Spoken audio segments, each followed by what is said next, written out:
Am I live now? That's how fast it works here at YouTube, huh? I didn't know that I was live already, but appears that I've been live for 33 seconds. I mean, how do I even see comments? I guess here I can like write a comment. Nobody, I'm sure, is watching, which is great. I don't want anyone to watch because look at me, I'm just live. And if nobody's watching, well, who am I talking to? I'm trying to figure out whether or not I'm just decided, screw it. What happens if I just go live and make a video and don't overthink it for the several people who are interested in what I have to say about the NFL or the Seahawks? And, I like editing, so I edit some videos and put some stuff together. But why am I doing this? Because I'm assuming people will watch this after it's not live, and then they're going to be watching me talk. This first 90 seconds has been so terrible. Didn't even shave for this. Disgusting. I just wanted to get some thoughts out there and try it in this way of talking about the San Francisco 49ers trading up from 12 to 3 to acquire a higher draft pick for a quarterback. I wanted to talk about why they would do that because on Thursday I predicted that this would happen. So I'm going to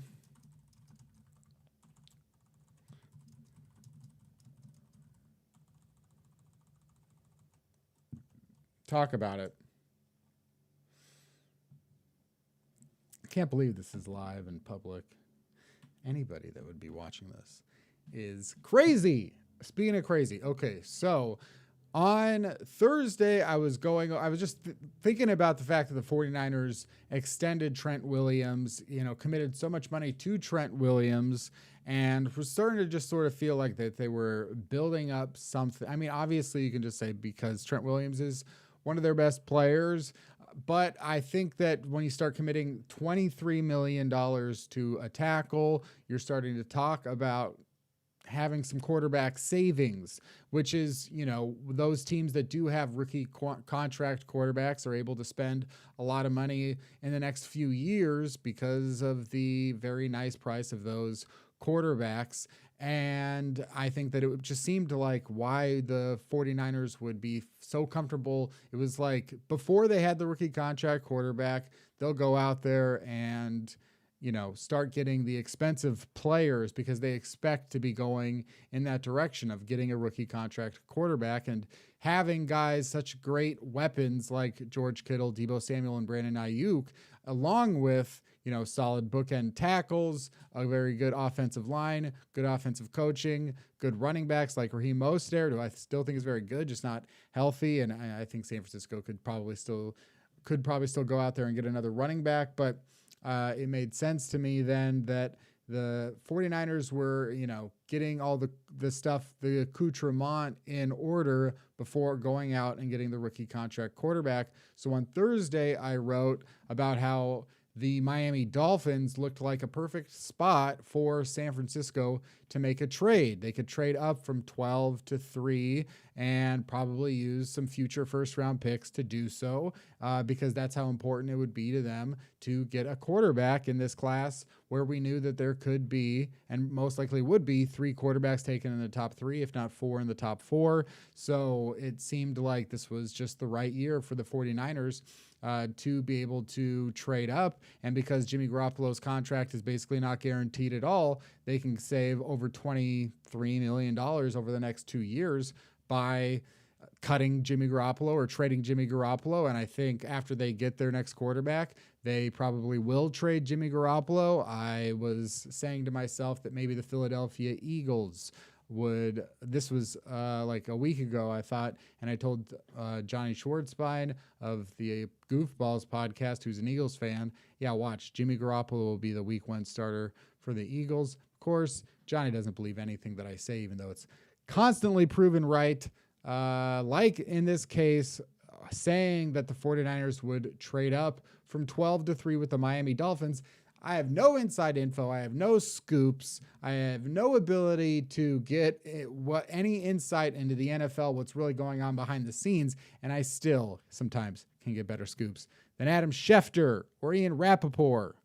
There, I said 12-3. But a week before that, or a week ago, I was doing a podcast here with Mookie Alexander and Jackson Bevins, and I was talking about how, again, I thought that the 49ers were making planning something for a quarterback in the near future.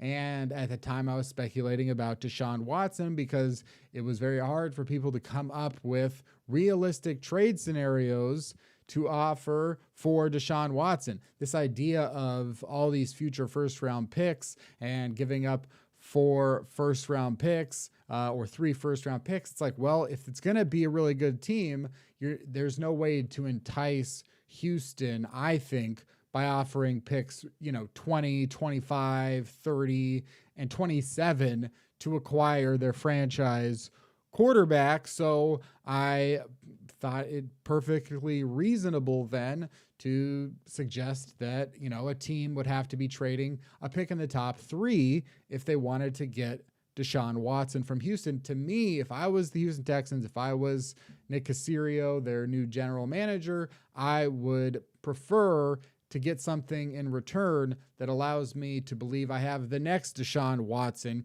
because then they'll be able to, absorb the big financial hit of trading Deshaun Watson because they'll have their replacement quarterback at a very cheap rookie contract deal. They'll have a younger, they'll get a little bit younger at the quarterback position, although that's not really a concern with Deshaun Watson.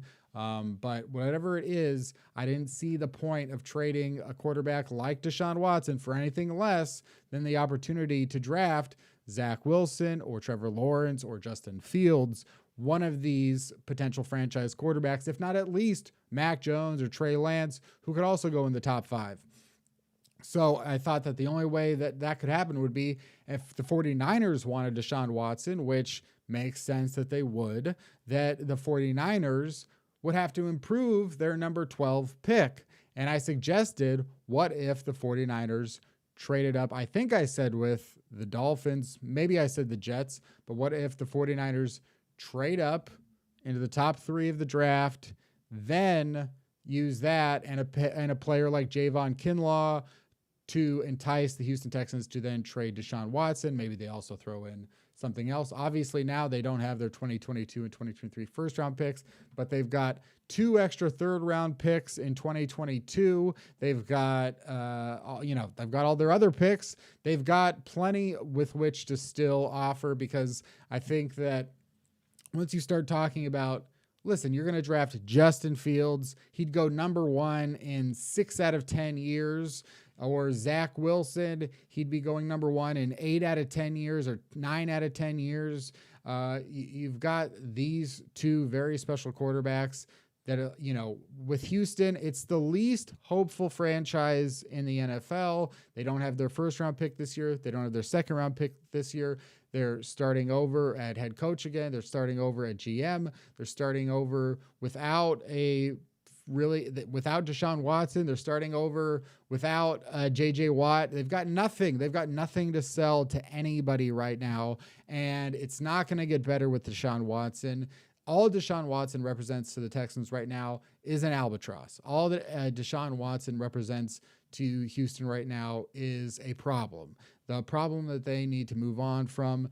As far as all of the outside allegations, I can't really speak to any sort of, how that is impacting the NFL teams. It's been reported, though, that, teams don't, it hasn't changed anything in terms of the Deshaun Watson trademark.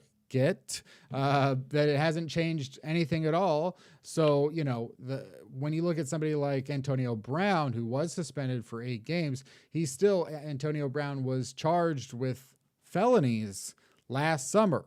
And then when he was charged with felonies, the NFL could suspend him for 8 games. But even that being said, Antonio Brown returned and won a Super Bowl less than a year after being charged with felonies and getting suspended by the NFL. So I would say that for a team like the 49ers, if they're going to be trading for Deshaun Watson, there's certainly always statements to be made about the morality of trading for Deshaun Watson, or, the whole situation at hand right now. Nothing to be said about the morality of the situation, but I think the reality of the situation is that history would suggest that the NFL, that Deshaun Watson will continue his NFL career with everything that has happened up to this point, because he hasn't had any criminal charges brought up against him at this point, and I can't say whether or not he will. And I realize that teams, some people will say that this will all be put on hold until after the draft, and I just don't know about that. I think that the 49ers could absolutely still trade for Deshaun Watson and just figure out the fallout eventually. I mean, the 49ers traded. They don't seem to worry about that kind of stuff when they do make trades. They did trade. This is not like any sort of comparable situation, but they traded for Trent Williams after Trent Williams sat out a whole year with Washington. And then, and they gave him another huge contract, as I said in the beginning. So even looking at that, they traded for a player who was unhappy in the exact same unhappy situation, willing to sit out all of his time, was the franchise's only, real hopeful asset. And they just stuck it out that, things would work out with Trent Williams and them. They just believed that things would work out with Trent Williams and them. With Jimmy Garoppolo, he only had half of a season left on his rookie contract. They made a big trade to acquire Jimmy Garoppolo and just believed that over time they would give him the contract that he would need. They did pay him a huge sum of money, and they just said, we believe that this player long-term will work out for us eventually somehow. That they weren't right about Jimmy Garoppolo, and if they traded for Deshaun Watson, maybe they wouldn't be right about Deshaun Watson. But I just don't see what has impacted San Francisco in such a way that they wouldn't still continue to make that move based on the history of John Lynch and Kyle Shanahan and the moves that they've made. And I think that they would just have a belief that that the Deshaun Watson, if they traded for him, would eventually be their starting quarterback, and that this would all be behind him, and that he would have a long career in the NFL. So, agree or disagree with the team that trades for Deshaun Watson, I don't think that is off the table. And I do think that the 49ers, because I just don't see how they are any fit at all for Justin Fields, I think the 49ers either would have made this move for a different quarterback. Either they think that Zach Wilson might still be available at 3. Zach Wilson's pro day with BYU was today, and everybody seems very happy with what happened. And I think that Zach Wilson, the more that I get into him and his tape and who he is, I think the more sold I am that Zach Wilson is a number 1 overall pick type of a player. And, very exciting for any team that gets Zach Wilson, which at this point seems to be the New York Jets. Other reports would suggest that the New York Jets are not going to pick Zach Wilson, and that the 49ers are now in the position to get Zach Wilson. Maybe they even have intel from Robert Saleh, the Jets head coach, who was the San Francisco's defensive coordinator. Maybe they would have intel there of who they're going to pick. And so they're like, okay, great. We know that they're not going to pick Zach Wilson. We're 100% sure of that. But I don't know if there would be any truth to that, whether or not New York would like to share that information with anybody, including the 49ers, and whether or not they even know it yet. It's such an uncertain year. I can't imagine that even teams at the top are completely finished with their draft evaluations. No combine. It's not even the end of March, over a month to go before the draft. Clearly, San Francisco made this move with some thought in mind that they're going to be comfortable with however it turns out, that they just believe that the asset of the 3rd overall pick is so valuable this year that they were able to trade 2 first-round picks in the future to get this. I think that's all, the 12th overall pick, it doesn't really matter because we know that when you trade up in the draft, you're still just got your first pick, right? So forget about that they gave up 3 first-round picks, really. They just improved their first-round pick. What they gave up was the third-round comp pick, a third-round comp pick, so a pick that was like kind of a bonus pick to them, and then 2 future first-round picks. So essentially saying, yeah, we believe that we're going to be able to sit out the end of the first round over the next 2 years, and that will be perfectly okay. San Francisco's roster is so talented that we've been talking about the possibility that if they just get a quarterback, the 49ers could shoot right back up to being the most favored team in the NFC West over the Seahawks, over the Rams, and over the Cardinals, obviously. But I think that, this is that move that starts to put them back in that conversation. So to them to give up 2 late first-round picks in the future, I think that is the best possible move for San Francisco. I've disagreed with almost everything that John Lynch has done, or a lot of things that John Lynch has done. I disagreed with the Jimmy Garoppolo trade, and I disagree with some of the contracts that they've given out, and I think that they are overrated to some degree because no matter how you slice it, the 49ers have still posted losing seasons, bad seasons in 3 out of 4 years with that duo. However, I cannot deny the talent. I can't deny how interesting it is that they have that much offense around the quarterback position and that much defense, and that they could really just be that one player away from, being a fine team to being a great team. And now it's just the debate of whether or not that player is actually a rookie. If, the 49ers are going to stand by Jimmy Garoppolo, as they say that they will, and if that player will be, and when I say stand by Jimmy Garoppolo, they're basically just saying at this point that they expect Jimmy Garoppolo to be with the team next season. This isn't a move to immediately get rid of Jimmy Garoppolo, but there is no doubt that this is for a quarterback. So if it is a quarterback that they want to draft, if it is, if it was Justin Fields, you would think absolutely that means that he needs to sit for a while because from what I understand, Justin Fields, his biggest deficiency right now just sort of being his going through progressions, and he's got so much arm talent that he might be the most talented quarterback in the entire draft.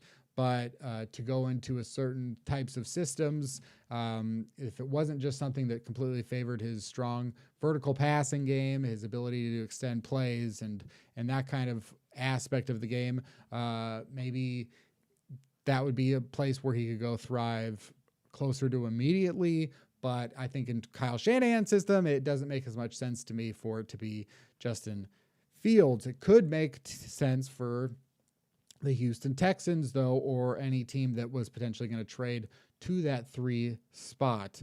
I do think that San Francisco made this move for a quarterback. So, if I think that if it was pick number 2, then I would think San Francisco could definitely stay in there and pick Zach Wilson, because Zach Wilson makes a lot more sense for San Francisco. But I would say that because it's pick 3, things get a little bit murkier, and that's why I think that it could be a trade for Deshaun Watson or a veteran of that nature, of which obviously there aren't many of those, or that are available on the market or at all in the world.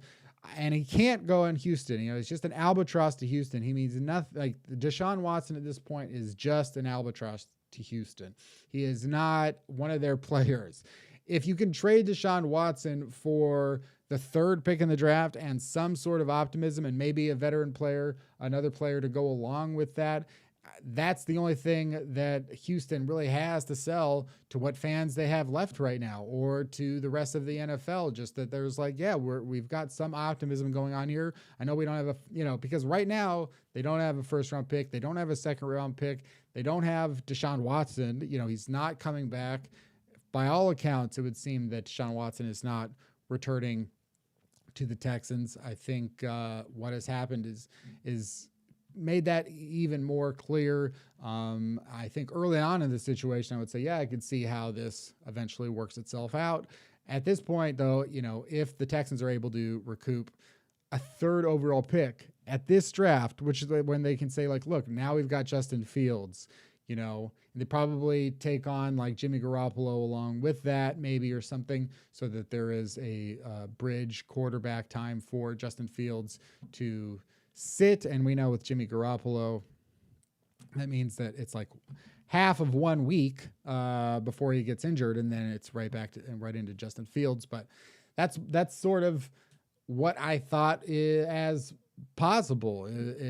First, that the 49ers would improve their draft pick in an effort to have a better package to offer Houston, because I just don't think that Nick Caserio is going to give up Deshaun Watson for future first round picks that could be late and unhelpful, as opposed to a draft pick right now that's really high in the draft that he wants to have a high draft pick in. And it's the one that Houston would have had if not for the Laramie Tunsil deal. At least now they would have Laramie Tunsil and that pick back and a quarterback to build the franchise around. So that's where it would seem to make the most sense for me to see that going. Mark asks, what do you think this means for the medium-term prospects for the outlook of the NFC West for the next 2 to 3 seasons? And the next 2-3 seasons are the ones that matter. I mean, right? So it's like how this works for starting with next year. I think that now we can account for the 49ers having any sort of quarterback upgrade. It has to elevate them into that conversation, right now with maybe them and the Rams as the best teams in the NFC West.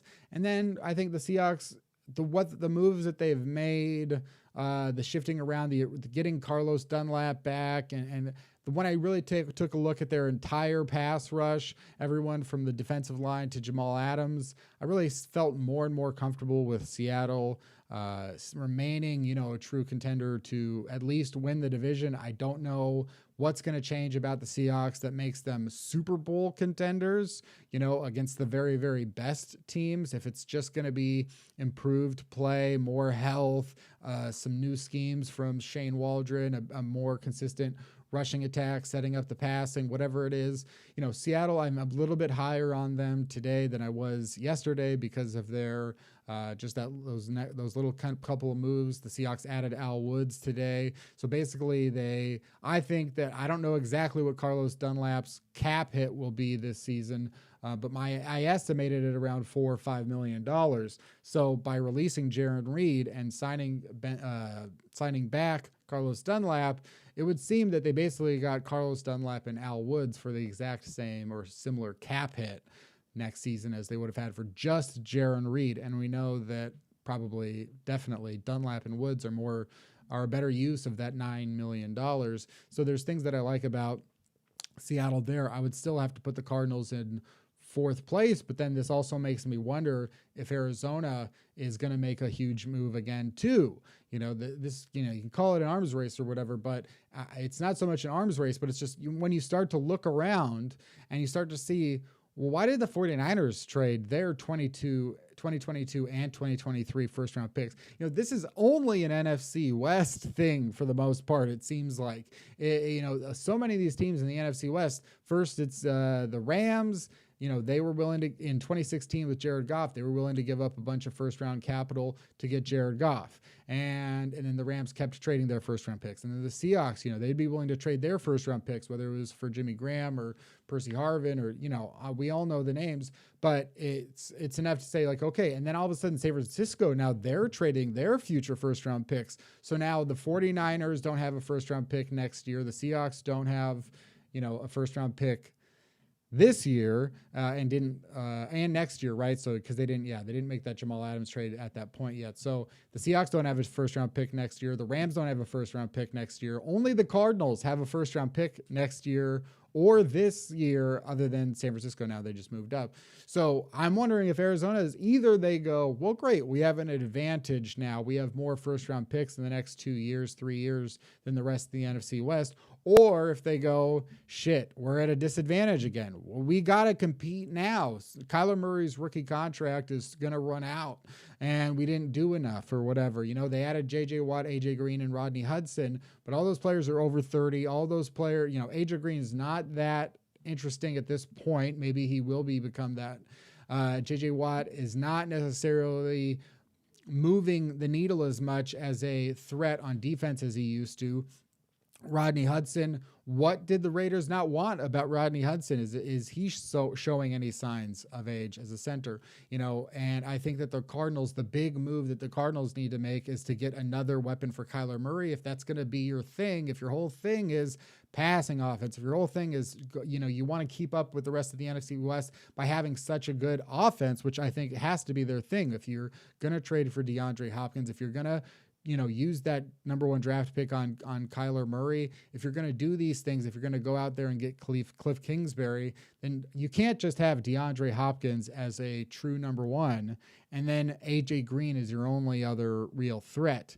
Christian Kirk or Andy Isabella or Max Williams, nobody else is interesting enough. So for the Cardinals, I start to wonder, are they going to be satisfied with just having their draft pick? Are they going to trade up, try and get somebody like Jamar Chase or Devontae Smith? Are they going to start to feel maybe that they got to not just go in with something okay, they've got to go in with something great, because the 49ers now look like they could be the best team in the division? I struggle a little bit to give a great full answer, Mark, because then I'm starting to, because I don't know what they're going to do. I don't know what the 49ers are now going to do. But let's say that they draft Justin Fields. Well, Justin Fields, I wouldn't say, the only thing that really does is make me feel like they've got more insurance at the quarterback position if you're going with Jimmy Garoppolo and Justin Fields. It would make me think that, okay, well, maybe they have a chance to win the division, maybe. Now, if they used that pick, like I said, to trade for Deshaun Watson, now the 49ers become the favorites in the entire NFL, I think. I think that if you go into it right now, and I can't say if Deshaun Watson faces any sort of missed games, but the personal conduct policy, I believe, from what I've read, states that, no civil charges would lead to a suspension, only criminal charges. So at this point, I think the 49ers would be making that move with that belief that Deshaun Watson would be playing for them. And if that was the case, if he did play for them, then I think the 49ers, because they have such a talented front seven, because they have such a talented 1, 2, 3 of their weapons. I mean, I don't know that anybody competes with their 1, 2, 3 right now. Their 1, 2, sure, but and these guys missed, I think, more than a combined 20 games last year. But George Kittle, Deebo Samuel, and Brandon Ayuk, and I guess I'm just super high on Brandon Ayuk, but I think that those 3 players represent as good of a number 3 as you can have if you're talking about Brandon Ayuk maybe as the 3rd best receiver there. I think that George Kittle is the number 1 tight end, and I think that Deebo Samuel is maybe as valuable as DK Metcalf. I mean, he could be a really crazy number 1, and those guys made Jimmy Garoppolo look so much better than he is, that if they get a quarterback in there like Deshaun Watson who can make them better than they are, rather than trying to get the players to make the quarterback look better than he is. You want a quarterback that makes those players look better than they are. That's what you really want from the offense. So if San Francisco is able to get that type of quarterback who makes his players better than they are, and with that offensive line and with that time and with that coaching, the 49ers, they're talking about the best team in the NFC West, probably the best team in the NFC, and maybe the best team in the NFL. Up there with the Kansas City Chiefs and all that. Don't feel like that's an exaggeration if they upgrade at quarterback and to the degree of Deshaun Watson. If they get Zach Wilson, then I think that's really interesting. Yeah, then I think 2022, they could be competing for the championship, the Super Bowl again like that. 2023 for sure. Long-term outlook, things look pretty good for San Francisco. The Rams, I thought that just the difference between Matthew Stafford and Jared Goff, to me, it's not like 1A or 1B. It's not like 1 or 2. It's like 1 and Z. Jared Goff is nowhere near Matthew Stafford. Matthew Stafford will change how LA plays their offense, will elevate the play of Robert Woods and Cooper Kupp. Again, quarterbacks who make those players look better, not those players making the quarterback look better. That's going to be the best situation for a team. So I could see that the Rams with Matthew Stafford and Sean McVay working together. I don't know why the Rams were so confident in Deshaun Jackson. They gave him a base salary or a base of $4.2 million up to $6.5 million. Deshaun Jackson missed 24 games in the last 2 years. Is 34 years old. And even if people say, well, like, how much of it is guaranteed? Enough is guaranteed right now that the Rams, who don't have that much cap space, are committing about $5 million to him. It's not like that just because it's non-guaranteed that they can, cut him in September and then use that money to get a guy that's only available right now this month. So LA feels very confident for some reason that Deshaun Jackson is healthy and that he will be a deep threat for them.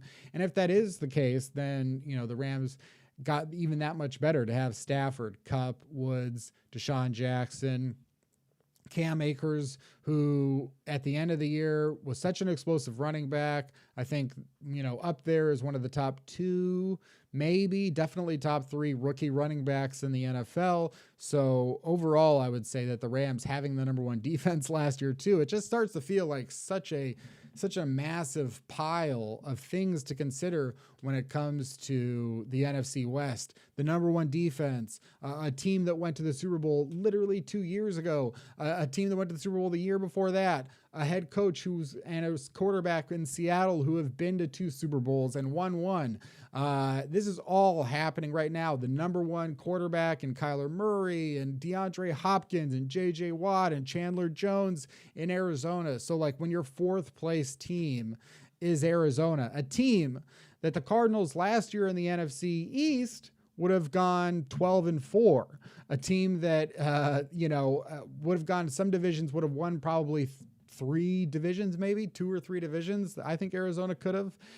That's the 4th place team in the NFC West. What the 1st place team is I think if San Francisco uses that number 3 pick on Deshaun Watson and he's able to play next season, I think the 49ers would be number 1. I think that if that quarterback is a rookie, maybe more like San Francisco is number 2 with the potential to be number 1. I think the Rams slot in right next to San Francisco, and I think the Seattle Seahawks are 3rd. And the difference for Seattle has to come from some sort of just change or a result on the field. It doesn't mean that the Seahawks are bad. It just means look at all of the things that have happened. Matthew Stafford, and if Matthew Stafford and Deshaun Watson both enter the NFC West in the same offseason, and the Seahawks don't do anything to answer, I don't know how Seattle keeps their number 1 position. And how they would answer next year, I don't know that either. Having, traded those 2 first-round picks for Jamal Adams, it's a little bit less capital to work with. You can't expect to get better by moving Russell Wilson, trading Russell Wilson. I don't see how that would make them better. I like the moves that Seattle has made. There's a possibility. I think there's a possibility that the Seahawks improve on defense to the point of being like a very, very, very good defense. And that might be their best chance right here to have that really, really, really good defense and, potentially probably the best quarterback in the division still. There's things working in Seattle's favor. They could just be a really solid ass 12-4 team again. They could just be super freaking solid. But I don't know that they feel like they've got that exceptionally high ceiling like the 49ers would if they get the right upgrade at quarterback, whoever that may be. I think Zach Wilson is my favorite of anyone available, and I don't see how San Francisco is going to get him unless they have intel that the Jets are not going to be picking Zach Wilson. And it also means that the Jets can't trade with another team for another team to pick Zach Wilson, and there's just no way that the Jets could guarantee that right now. So that's where San Francisco must not have made this move for Zach Wilson. I cannot see how any intel from the Jets would have impacted San Francisco's decision to make this trade, because the Jets can't possibly know if tomorrow because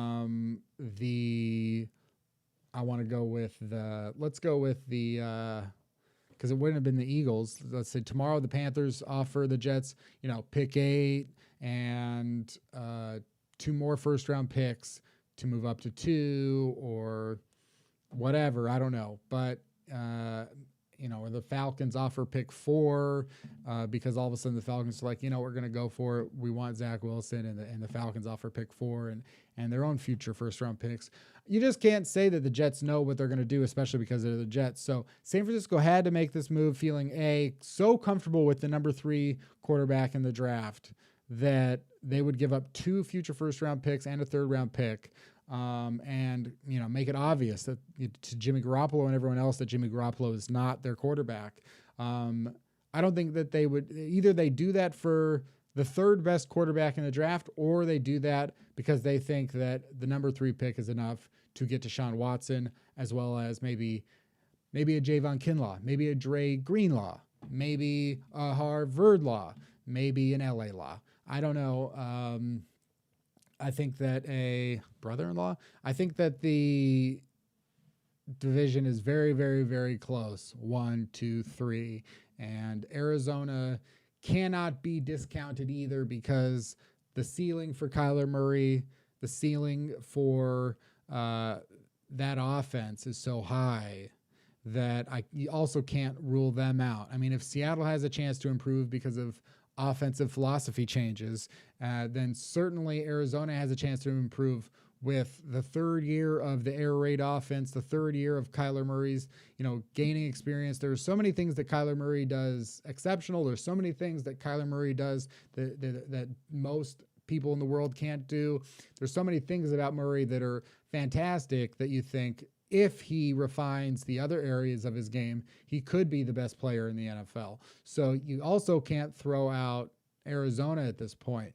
It's a very difficult division for everybody. And I also think that if you are the Cardinals or the Seahawks, this trade today also, again, puts a lot of fire on your ass to say, do you really think that you are good enough? But I just really like Zach Wilson. I don't know. There's nothing else to that. And Trevor Lawrence is a fine number 1 too. Daniel Jeremiah says signs point towards Trey Lance for 49ers, but don't dismiss the Mac Jones possibility at 49ers web zone. I know that that's another thing too, where people are talking about Trey Lance and the other guy, Mac Jones. I didn't even mention that yet, right? So I said I've only talked about Justin Fields and Zach Wilson, but I do think that, it's possible that the 49ers traded up at 3 for Trey Lance or Mac Jones. I didn't address that. The reasons that I think that they could have are, again, Justin Fields doesn't make sense to me with regards to Kyle Shanahan. And so maybe some of the other guys do. And I think that Trey Lance is the one that a lot of people are pointing to as well. Let's see what this article says. It won't be Trevor Lawrence of Clemson, who is expected to be number 1. Zach Wilson could be head of the Jets at number 2, assuming how things play out. Daniel Jeremiah, NFL media analyst, had some thoughts on what general manager John Lynch and head coach Kyle Shanahan might do at 3. That's what we expect, and that's Lawrence and Wilson. They're off the board. Then at 3, to me, I think the signs point more towards Trey Lance, just from a skill set standpoint. When they came out and said Jimmy Garoppolo would still be a part of their plans, that to me meant they don't have to rush this guy onto the field. Trey Lance has already had his pro day. They could be kind of at the finish line of that evaluation, so that's why I point there. But you can't rule out Justin Fields, even though my caution would be his pro day is next week. If you're going to do it for Justin Fields, you would just wait until you get to see him there. And then Lance Zierlein also thinks Trey Lance.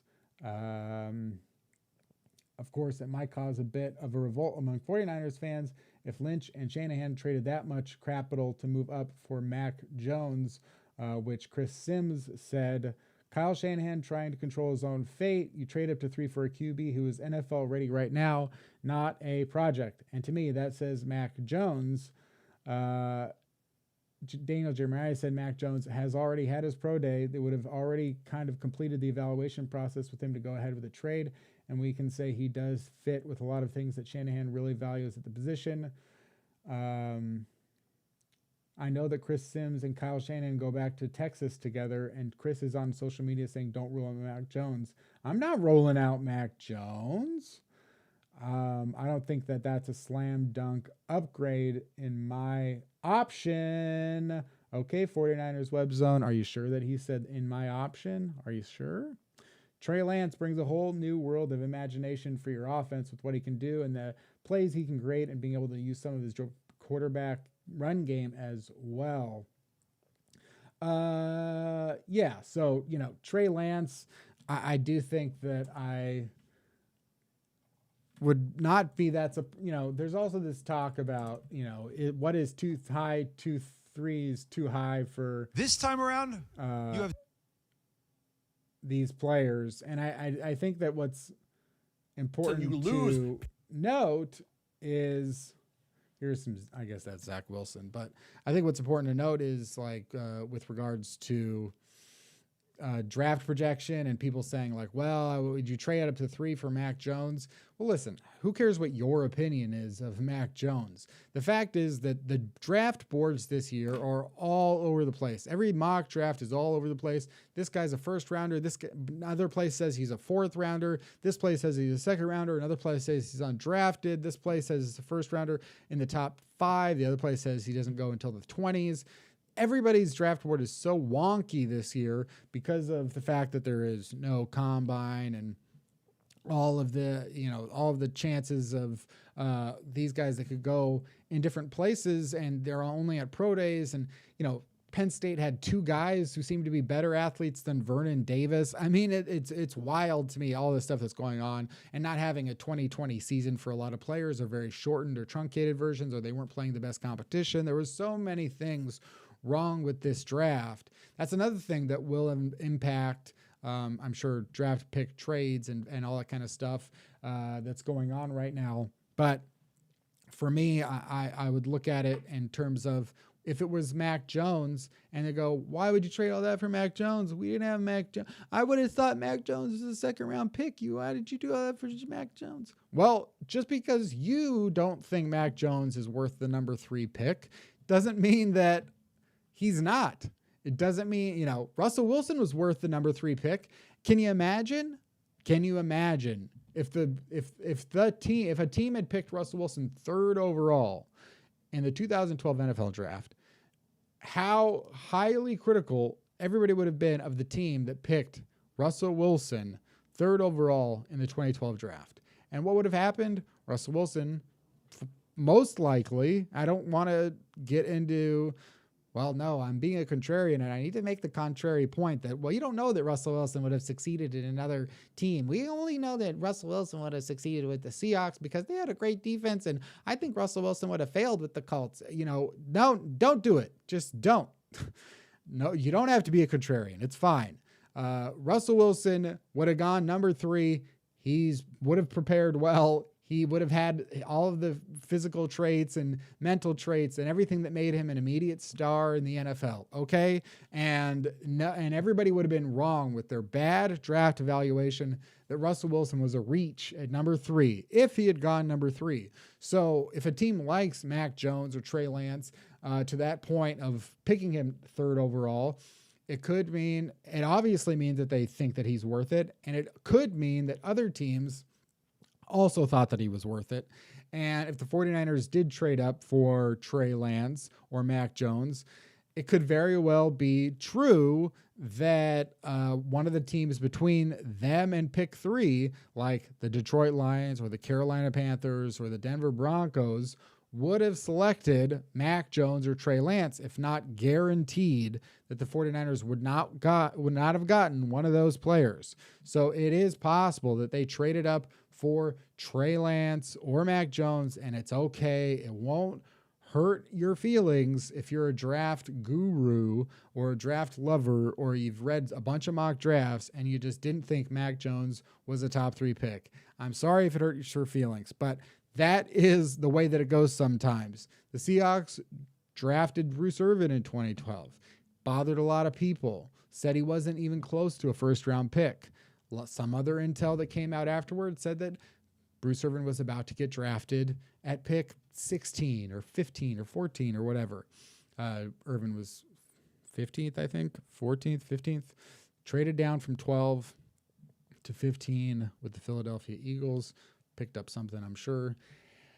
Anyway, I think that that's fine too. So that's difficult. Mark, follow-up question. And hey, look, when we go live, like I said, if you watch this from the very beginning, sorry for the first 90 seconds. That was pretty boring and bad. I've just decided to just go live. I didn't realize that it just immediately went live.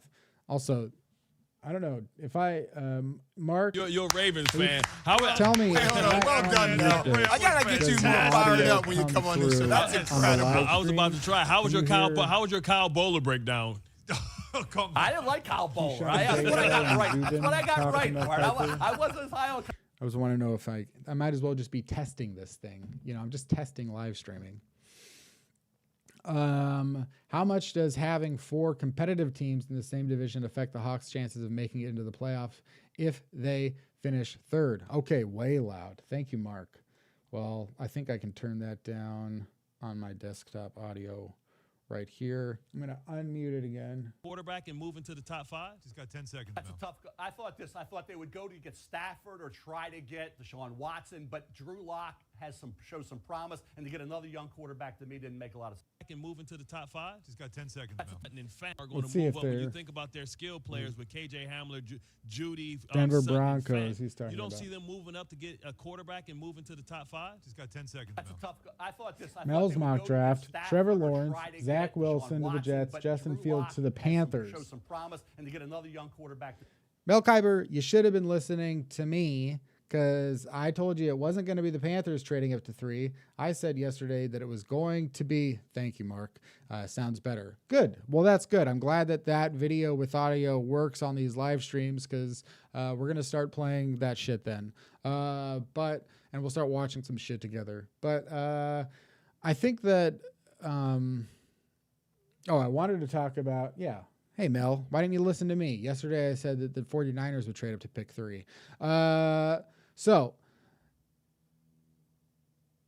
how much does having 4 competitive teams in the same division affect the Hawks' chances of making it into the playoffs if they finish 3rd? Can you really see a 3rd-place team going 9-6 or better? I think one thing that we have to keep in mind is that there might be a 17th game next year. So we have to start getting the idea of saying that the Seattle could be 11-6 if you want to swallow that. I don't. I hate it. But, you know, the Seahawks, if the Seahawks go 11-6 next year, obviously, I think that is I do think that is a playoff team. It's not obvious. 11 wins. Now it's like, well, it's 11 wins, but then we also have to go, but it's also 6 losses. 10-6 teams miss the playoffs sometimes. And so you've got the extra 7th playoff spot. We have to remember that. We have to know that, Arizona was 1 win away in week 17 from being a 3rd playoff team out of the NFC West. Regardless of whether the Seahawks are a wild card team or not, I don't know that really. Of course, it matters, but the reason that Tampa Bay, they were a wild card team last year, and then they won all 4 games and they won the Super Bowl. I think what is a little bit more powerful now about winning the division is because only the 1st seed gets a bye week. So with the 2nd team now having to play in the wild card round, it just really comes down to having a home game in round 1. If the Seahawks are really good and they get like the 2 seed, then they could have a home game in round. They would still have to play in round 1, but the benefit is it's like being a 2 seed. You host a divisional round game, which is very good. The reason that I bring all that up is just to talk about how much I don't know that it really matters so much about whether or not the Seahawks are getting in the playoffs as a 2 seed or a 3 seed or a 1 seed. I think that kind of just takes a secondary to Seattle simply having to play in the hardest division, simply having to know that 6 of their 17 games are going to be really, really, really fucking hard. And they have to play the Rams on the road. They have to play the 49ers on the road. They have to play the Cardinals on the road. They struggle against the Rams. They seem to struggle against Arizona. For whatever reason, they don't struggle against the 49ers, but the 49ers haven't had a quarterback this whole time.